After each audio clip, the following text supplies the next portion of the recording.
Paz de Cristo, mis hermanos, ¿qué tal? ¿Cómo estamos el día de hoy? Vamos a continuar con nuestra serie Jesucristo, Rey y Señor. El tema que nos convoca el día de hoy es Señor de la cosecha. Nuestra base bíblica se encuentra en Lucas capítulo 10, en el verso 1 y 2. A la letra dice: Después de estas cosas designó el Señor también a otros 70, a quienes envió de dos en dos delante de él a toda ciudad y lugar donde él había de ir. Y les decía: la mies a la verdad es mucha, mas los obreros pocos. Por tanto, rogad al Señor de la mies que envíe obreros a su mies. Hermanos, esta es la base bíblica de este tema. Hermanos, vamos a hacer una oración y después continuaremos con el tema. Señor, en esta hora estamos delante de tu presencia, Señor, dándote las gracias por todo cuanto tú nos has dado y nos has bendecido, Señor. Gracias, Señor, por la salud, por, Padre mío, por todo, Padre mío, lo que estamos, Padre mío, en este tiempo viviendo, Señor. Inclusive, Padre mío, las cosas que al parecer no entendemos la razón de ser, pero todo tiene una razón de ser, Señor. Por lo tanto, te bendecimos y te damos las gracias, Señor, por todo ello, Señor. Gracias, Dios mío, por los trabajos, Señor. Gracias, Padre mío, por la iglesia. Gracias por nuestros líderes, nuestros pastores, Señor. Gracias, Señor, por todas las cosas que has provisto, Señor, para tu pueblo, para tu iglesia, Señor. Gracias, Señor, por permitirnos servirte, Padre mío, otra vez de este mensaje, Señor. Gracias, Dios, en el nombre de Jesús. Amén. Jesús se mostró como un similar de una semilla que debía caer en tierra para producir fruto. De cierto os digo que si el grano de trigo no cae en la tierra y muere, queda solo, pero si muere, lleva mucho fruto. Eso está en Juan, en capítulo 12, en el verso 24. Dice: Él tenía que morir como la semilla para que la humanidad alcanzara salvación. Ese fue el inicio de una gran cosecha.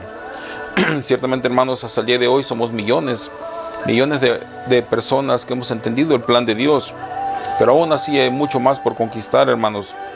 Recordemos que el Señor se afiguraba como una semilla, ¿verdad?, que debía de morir para dar fruto. Ciertamente el Señor murió, resucitó, ¿verdad?, pero nos dejó un legado, ¿verdad?, a través de su Espíritu Santo, ¿verdad? Recordemos el pasaje en Hechos 2, el aposento alto, ¿verdad?, donde las personas recibieron el Espíritu Santo, los primeros cristianos, ¿verdad?, los que fueron sellados con el la poderosa presencia del Señor en sus vidas. Científicamente está, ¿verdad?, analizado que una semilla, no en particular, de cualquier fruto, ¿verdad?, en promedio dura de 24 a 72 horas en dar fruto. Si usted saca cuenta, 72 horas viene a ser 3 días. 3 días es lo que duró, ¿verdad?, por así decirlo, la muerte de Jesús. Esa semilla del Evangelio, esa semilla que debía de morir y dar fruto. Es por eso la razón que conocemos esta bendita y hermosa palabra, ¿verdad?, que se predica el día de hoy, ¿verdad?, para salvación de nuestras almas. Dice: Jesús tenía clara la visión, sabía también que faltaba poco para su crucifixión y que todavía había muchos que no habían escuchado su mensaje. Podemos ver que tenía y sigue teniendo claro los tiempos. Por eso se asemeja al dueño de la mies, el Señor de la cosecha. Él obtuvo la victoria sobre el pecado, la muerte y el enemigo a través de su muerte en la cruz y resurrección, siendo por lo tanto la semilla que produce una abundante cosecha de hombres y mujeres salvos. Ciertamente el Señor mira a toda la humanidad como fruto ya listo, pero es necesario que alguien vaya y corte ese fruto. Entonces los obreros, ¿verdad?, también los asimila el Señor como a quienes Él llama, a las personas que encomienda llevar la palabra, ¿verdad?, y que ciertamente realicen esa cosecha. El agricultor trabaja todo el año para cuidar y preparar la cosecha, la cual se lleva a cabo solo cuando esté lista. De no ser así, puede ser catastrófico. Dice: Él es la semilla y nosotros somos los obreros, y así como la humanidad puede alcanzar la salvación. Imagínense que un agricultor sembrara, ¿verdad?, hectáreas, ¿verdad?, acres de terreno, ¿verdad?, en lo cual, ¿verdad?, y el fruto se diera, ¿verdad?, estuviera ya listo y no tuviera quien cosechara. Imagínense qué terrible sería, ¿verdad?, que todo ese producto, ¿verdad?, tan hermoso delante de Él, que se esforzó por sembrarlo, por cuidarlo, por tenerlo listo, no se levantara, se echaría a perder, ¿verdad? Ahora vamos a ver unas razones por las que el Señor nos invita a servir en su obra, ¿verdad? En el punto 1, el Señor de la cosecha tiene un plan divino para toda la humanidad. Recordemos, a la vez ese Señor se escenifica como la semilla y a la vez como el dueño de la mies, o sea, del terreno, de los acres sembrados de toda la tierra. Después de estas cosas, el Señor designó a otros 70, de acuerdo al pasaje que leímos. En esta parte del pasaje, el Señor los organizó para enviarlos a llevar la semilla de salvación, el mensaje salvífico, o sea, el mensaje de salvación. Asimismo, hoy el día nosotros, la iglesia, somos parte de este maravilloso plan. Nos organizamos, nos preparamos y pedimos a Dios la gracia para que las personas puedan recibir este mensaje de vida en sus corazones.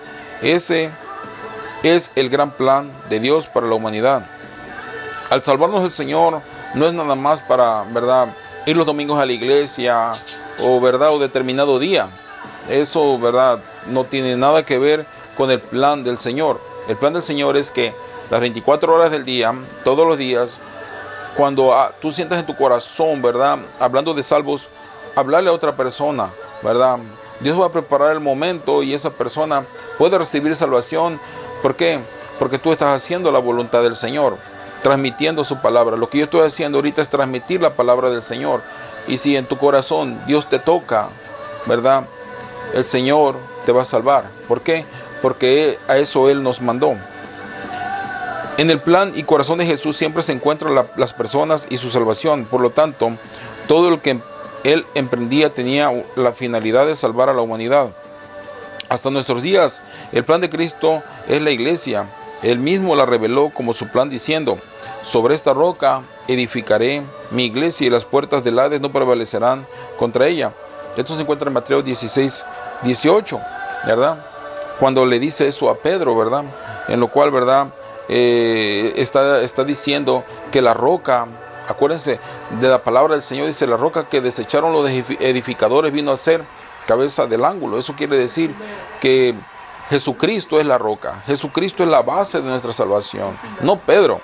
Simple y sencillamente él estaba diciendo, ¿verdad?, que el Espíritu Santo le había revelado lo que Pedro le acababa de contestar en ese pasaje, ¿verdad? Por eso es importante que lea Mateo 16, hermano. En el segundo punto, el Señor de la cosecha llama obreros para la mies. El Señor te está llamando. Si estás escuchando este mensaje, el Señor está llamándote. A la verdad la mies es mucha, pero los obreros son pocos. Rueguen pues al Señor de la mies que envíe obreros a su mies. Se imagina la angustia de un agricultor cuando ve los campos dorados listos para la cosecha y no hay quien pueda llevar a cabo semejante obra. Y si a eso le sumamos el riesgo de una amenaza, era una preocupación que llenó el corazón de Jesús al ver su mies, la humanidad. En el pasaje encontramos que mucho es la mies, que es grande la necesidad de Dios en los corazones, pero que son pocos los que aceptan el llamado de servir en la obra. Por eso casi con tono nostálgico nos recomienda pedir a Dios que envíe más obreros a la mies. Es verdad que usted mismo ahora está recibiendo el mensaje de salvación y casi a punto de entregarse al Señor por medio del bautismo. Es importante que sepamos que al aceptar el perdón y la bendición de Dios, también aceptamos el llamado a ser parte de los obreros, por lo que se ruega en el pasaje para llevar la semilla de vida. ¿Estás dispuesto? Esa es la pregunta. Pero hermanos, todo tiene un propósito en la vida de nuestro Señor, ¿verdad? Cuando vino a la tierra, ¿verdad?, Él se mostraba como una semilla, se mostraba como el cordero que quitaba el pecado del mundo, ¿verdad?, haciendo referencia a los judíos que ofrecían sacrificios, ¿verdad?, de corderos precisamente, ¿verdad? Se hacía ver de diferentes formas y a la vez se hacía ver como el Señor de la mies, como el dueño de la mies. ¿A quiénes nos ha llamado? A nosotros, ¿verdad?, a rescatar, ¿verdad?, esas almas perdidas. ¿Qué quiere decir el Señor a la vez con esto? ¿Verdad? Que hay un tiempo. Los campos no se siembran, ¿verdad?, y crecen y así se quedan. No. Llega un tiempo, ¿verdad?, en el cual es necesario y es apremiante, ¿verdad?, cortar el fruto. ¿Por qué? Porque si no, se va a echar a perder. En este momento, ¿verdad?, vemos, por ejemplo, las estaciones, los ciclos, ¿verdad?, en los cuales se siembra. Imaginemos ahorita aquí, por ejemplo, en esta temporada, ¿verdad?, estamos en diciembre, ¿verdad? Si vinieran aquí en esta zona de Yuma, Arizona, Somerton, todos los alrededores de aquí están sembrados de vegetales, lechuga, brócoli, coliflor, en fin, todo eso. Pero imagínense que no se cosechara. ¿Qué pasaría con todo ese producto? Al venir los calores que vienen en la parte ya del marzo, abril, el verano, cuando empieza a cambiar el clima, cuando empieza a cambiar la temperatura, ese producto se echaría a perder. ¿Por qué? Porque la textura de los vegetales es muy delicada y por lo general se tiene que manejar en fresco, en un clima fresco y por lo general, ¿verdad? Hay lugares aquí donde lo empacan, lo procesan, ¿verdad? De una forma que el producto se mantenga, ¿verdad? Lo más posible fresco para el consumo, ¿verdad? Así que imagínense, nosotros no somos eternos, también tenemos una, por así decir, una fecha de caducidad en la cual el Señor nos levantará. Y es necesario que esta palabra entre a tu corazón, que dé fruto y que mueras al yo.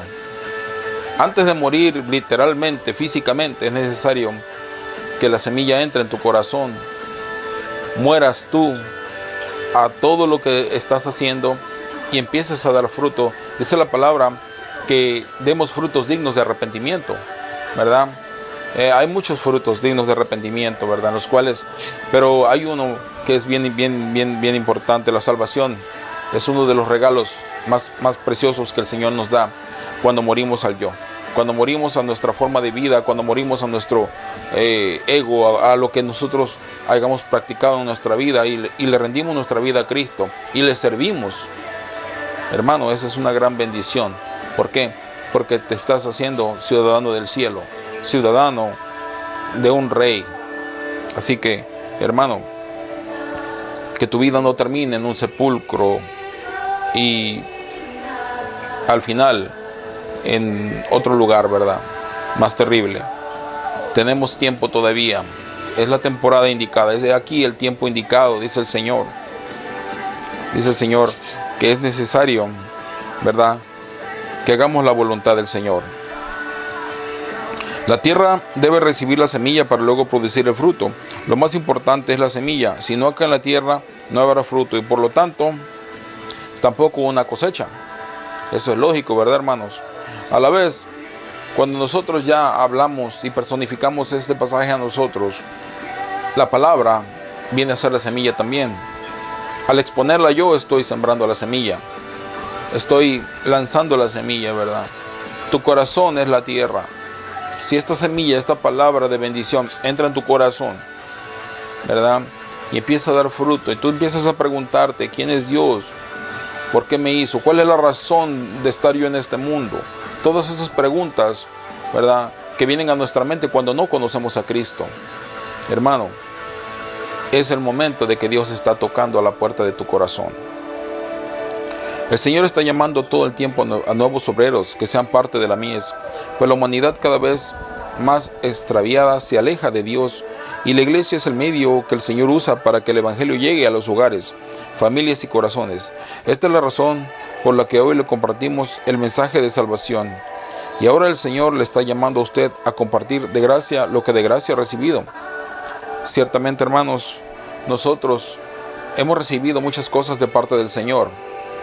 Lo mejor de todo es la salvación. De ahí vienen muchas bendiciones de todo tipo. Salud, economía, en fin, hermanos. El Señor hace muchas cosas hermosas en nuestras vidas. Por lo tanto, hermanos, es importante que nosotros también compartamos algo de lo que Él nos ha dado. Lo más hermoso, la salvación, hermano. Y de gracia lo hacemos. Porque esto no nos costó nada, hermanos. Está gratis, es free. El Señor de la cosecha anhela que todos sean salvos. Ese es otro motivo y el último. A los cuales envió delante de dos en dos a todas las ciudades y lugares a donde Él había de ir. Jesús, al enviar a las personas para anunciar el reino de los cielos, los enviaba a todo lugar. Esto lo encontramos manifiesto una y otra vez en la Escritura, pues su anhelo es que toda la humanidad sea salva, incluso cuando los judíos no lo aceptaron, siendo así para ellos la promesa. Entonces el plan del Señor fue extendido a todas las naciones. A los suyos vino, dice la palabra, y los suyos no le recibieron. Mas a todos los que le recibieron, a los que creen en su nombre. ¿Cómo se llama Él? Muchos lo llaman Dios nada más, pero Él tiene un nombre, se llama Jesucristo. A los suyos vino y los suyos no le recibieron. Mas a todos los que lo recibieron, a los que creen en su nombre, les dio potestad de ser hechos hijos de Dios. Eso está en Juan, capítulo 1, 11 y 12. Dice, usted puede pensar que no es el mejor predicador o que quizás aún le falta mucho por saber de la Biblia. Puede eso ser o no ser cierto. Lo que sí está claro es que si decide recibir esta invitación, hay personas que por medio de usted pueden aceptar el mensaje de salvación. Acepte tomar la invitación del Señor en este tiempo. Sea parte de su gran obra y su gran cosecha. Pues no queremos que ninguno se pierda, dice la palabra, sino que todos procedan al arrepentimiento, segunda de Pedro 3:9. Dios le está llamando a una vida de servicio y propósito divino, y junto con ello recibir su gozo y su bendición. Y andando llorando el que lleva la preciosa semilla, mas volverán con regocijo trayendo sus gavillas. Ciertamente cuando nosotros hablamos la palabra y alguien conocido de nosotros lo acepta en su corazón, nos regocijamos. Y ciertamente cuando va a la iglesia con nosotros es como llevar una gavilla de trigo, de producto, ¿verdad? Alegre, contento. ¿Por qué? Porque hicimos la voluntad del Señor y vimos que un alma se salvó. Dice la palabra también que hay fiesta en los cielos cuando un pecador se arrepiente. Hay fiesta, los ángeles hacen fiesta, hermanos. Cuando un pecador cambia su estilo de vida, se arrepiente, pide perdón, baja las aguas del bautismo y es bautizado en el nombre de Cristo Jesús. En el nombre, el único nombre dado a los hombres por el cual podemos ser salvos, Jesucristo. Esa es la palabra, esa es la promesa. Ciertamente, hermanos, las gavillas son, como les decía yo, ese manojo de trigos. Hermano, busquemos al Señor. Busquemos al Señor y démosle eso que nos está pidiendo, nuestro corazón. Que la semilla brote a través de nosotros para las demás personas también. Lo que recibimos de gracia, demos de gracia. Si tú eres salvo, gloria a Dios. Pero si no conoces a Cristo, únete a este equipo, únete a este grupo de personas, hermanos, como nos llamamos o como nos hacen llamar, cristianos, que buscamos a Jesucristo. Aún en medio de esta pandemia, aún en medio de esta situación, hoy más que nunca necesitamos a Cristo en nuestro corazón. Hoy más que nunca necesitamos que Cristo nos salve, que Cristo venga por nosotros. En conclusión, hermanos, el Señor está llamando para hacerte plan divino. Hermano, no es cualquier cosa el servir a Cristo. Recibe la paz de Cristo en tu corazón. Cualquier duda o comentario, hámelo saber. Nuestra iglesia está en San Luis, Arizona, en la Main Street, en el 95, como le quieras llamar, cerca de la Walmart, Iglesia Apostólica de la Fe en Cristo Jesús. Nuestros servicios a las 2 de la tarde el domingo. Dios te bendiga. También tenemos una página de Facebook, Iglesia Apostólica de la Fe en Cristo Jesús, San Luis, Arizona. Búscala. Es gratis. Puedes mirar las prédicas y los eventos. Dios te bendiga. La paz de Cristo con todos.